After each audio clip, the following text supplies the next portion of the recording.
कई साल गुजर गए। डॉक्टर चड्ढा ने खूब यश और धन कमाया, लेकिन इसके साथ ही अपने स्वास्थ्य की रक्षा भी की, जो एक साधारण बात थी। यह उनके नियमित जीवन का आशीर्वाद था कि 50 वर्ष की अवस्था में उनकी चुस्ती और फुर्ती युवकों को भी लज्जित करती थी। उनके हर एक काम का समय नियत था, इस नियम से वह जौ भर भी न टलते थे। बहुधा लोग स्वास्थ्य के नियमों का पालन उस समय करते हैं जब रोगी हो जाते हैं।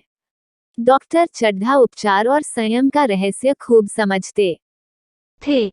उनकी संतान संध्या भी इसी नियम के अधीन थी। उनके केवल 2 बच्चे हुए, एक लड़का और एक लड़की।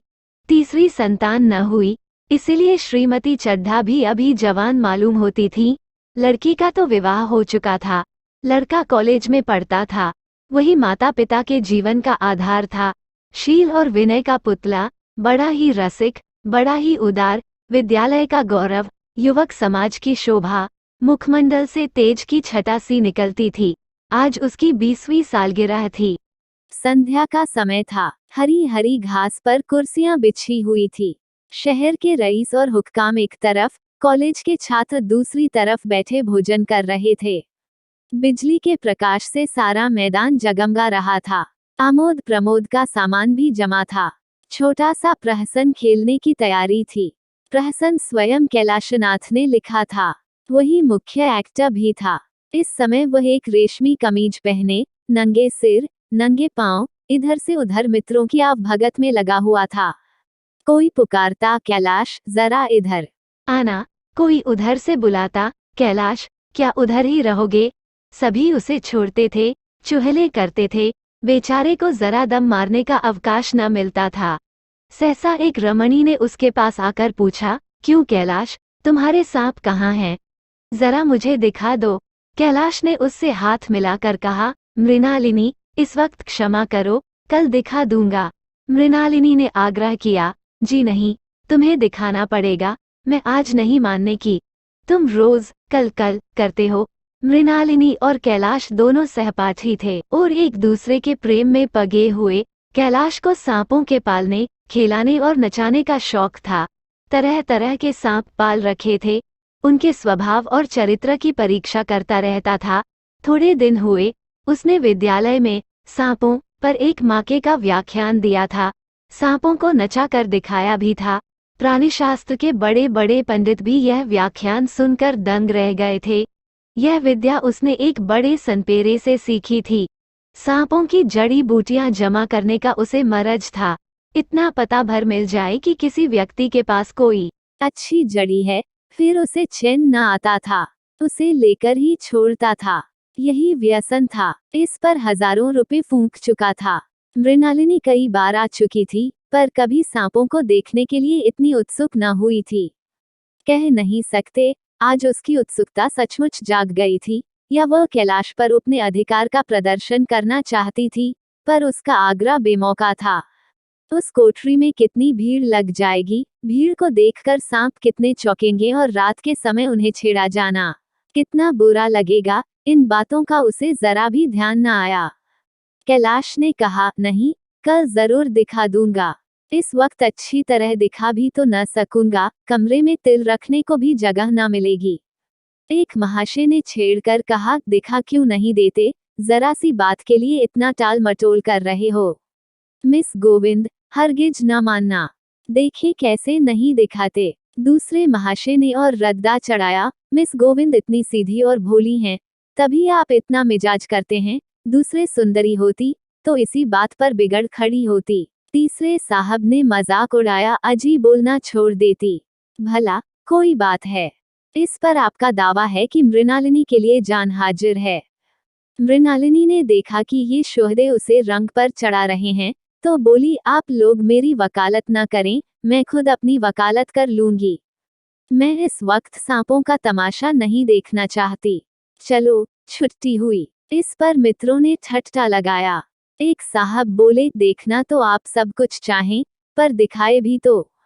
कैलाश को मृणालिनी की झेंपी हुई सूरत को देखकर मालूम हुआ कि इस वक्त उनका इनकार वास्तव में उसे बुरा लगा है। जो ही प्रीति भोज समाप्त हुआ और गाना शुरू हुआ, उसने मृणालिनी और अन्य मित्रों को सांपों के दरबे के सामने ले जाकर महुआ बजाना शुरू किया। फिर एक एक खाना खोलकर एक एक सांप को निकालने लगा। वाह, क्या कमाल था! ऐसा जान पड़ता था कि वे कीड़े उसकी एक एक बात, उसके मन का एक एक भाव समझते हैं। किसी को उठा लिया, किसी को गर्दन में डाल लिया, किसी को हाथ में लपेट लिया। मृणालिनी बार बार मना करती कि इन्हें गर्दन में न डालो, दूर ही से दिखा दो, बस जरा नचा दो। कैलाश की गर्दन में सांपों को लिपटते देखकर उसकी जान निकली जाती थी। पछता रही थी कि मैंने व्यर्थ ही इनसे सांप दिखाने को कहा, मगर कैलाश एक न सुनता था। प्रेमिका के सम्मुख अपने सर्प कला प्रदर्शन का ऐसा अवसर पाकर वह कब चूकता। एक मित्र ने टीका की, दांत तोड़ डाले होंगे। कैलाश हंसकर बोला, दांत तोड़ डालना मदारियों का काम है, किसी के दांत नहीं तोड़ गए, कहिए तो दिखा दूं। कहकर उसने एक काले सांप को पकड़ लिया और बोला, मेरे पास इससे बड़ा और जहरीला सांप दूसरा नहीं है, अगर किसी को काट ले तो आदमी आनन फानन में मर जाए, लहर भी ना आए, इसके कांटे पर मंत्र नहीं, इसके दांत दिखा दूं। मृणालिनी ने उसका हाथ पकड़कर कहा, नहीं नहीं कैलाश, ईश्वर के लिए इसे छोड़ दो, तुम्हारे पैरों पड़ती हूँ। इस पर एक दूसरे मित्र बोले, मुझे तो विश्वास नहीं आता, लेकिन तुम कहते हो तो मान लूंगा। कैलाश ने सांप की गर्दन पकड़कर कहा, नहीं साहब, आप आंखों से देखकर मानिए।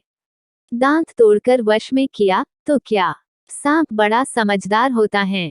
अगर उसे विश्वास हो जाए कि इस आदमी से मुझे कोई हानि न पहुंचेगी, तो वह उसे हरगिज न काटेगा। मृणालिनी ने जब देखा कि कैलाश पर इस वक्त भूत सवार है, तो उसने ये तमाशा न करने के विचार से कहा, अच्छा भाई, अब यहाँ से चलो।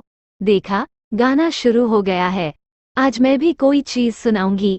ये कहते हुए उसने कैलाश का कंधा पकड़कर चलने का इशारा किया और कमरे से निकल गई। मगर कैलाश विरोधियों का शंका समाधान करके ही दम लेना चाहता था। उसने सांप की गर्दन पकड़कर जोर से दबाई, इतनी जोर से दबाई कि उसका मुंह लाल हो गया, देह की सारी नसें तन गईं।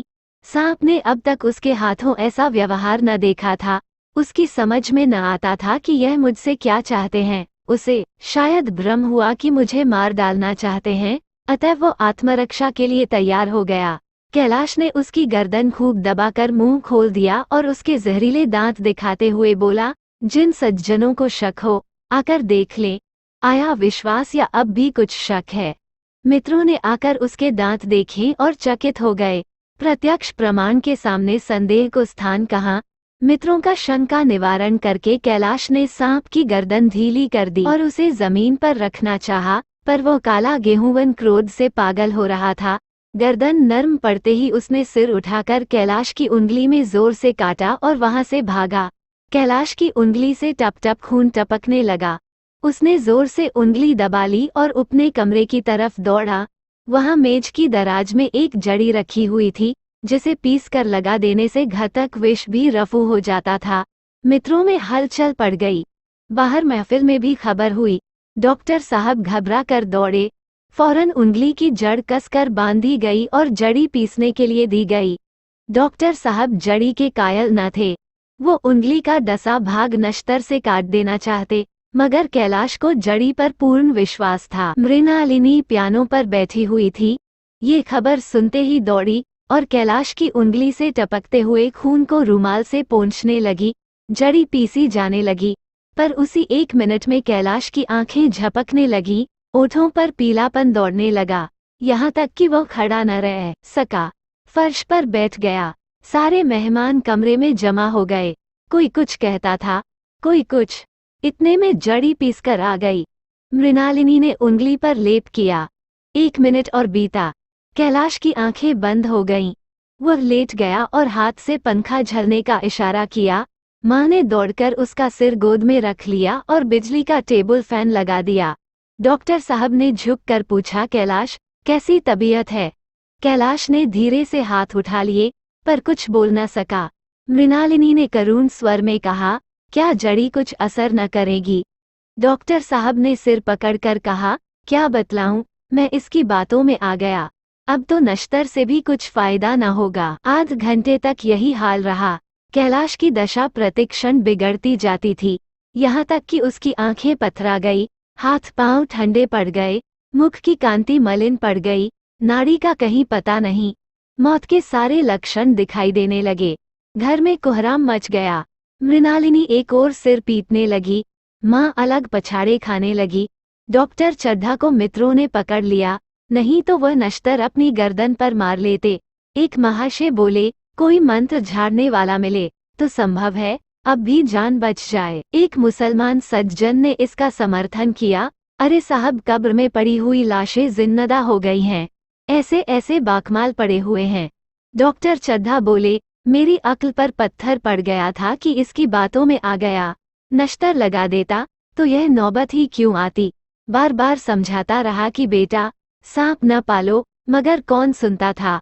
बुलाइए, किसी झाड़ फूंक करने वाले ही को बुलाइए, मेरा सब कुछ ले ले, मैं अपनी सारी जायदाद उसके पैरों पर रख दूंगा, लंगोटी बांधकर घर से निकल जाऊंगा। मगर मेरा कैलाश, मेरा प्यारा कैलाश उठ बैठे, ईश्वर के लिए किसी को बुलवाए। एक महाशय का किसी झाड़ने वाले से परिचय था, वो दौड़कर उसे बुला लाए, मगर कैलाश की सूरत देखकर उसे मंत्र चलाने की हिम्मत न पड़ी। बोला, अब क्या हो सकता है सरकार, जो कुछ होना था हो चुका। अरे मूर्ख, ये क्यों नहीं कहता कि जो कुछ न होना था वो कहाँ हुआ। माँ बाप ने बेटे का सेहरा कहाँ देखा। मृणालिनी का कामना तरु क्या पल्लव और पुष्प से रंजित हो उठा। मन के वो स्वर्ण स्वप्न जिनसे जीवन आनंद का स्रोत बना हुआ था, क्या पूरे हो गए। जीवन के नृत्यमय तारिका मंडित सागर में आमोद की बहार लूटते हुए क्या उनकी नौक जलमग्न नहीं हो गई। जो न होना था वो हो गया। वही हरा भरा मैदान था, वही सुनहरी चांदनी एक नी शब्द संगीत की भांति प्रकृति पर छाई हुई थी, वही मित्र समाज था, वही मनोरंजन के सामान थे। मगर जहाँ हास्य की ध्वनि थी वहाँ करुण क्रंदन और अश्रु प्रवाह था।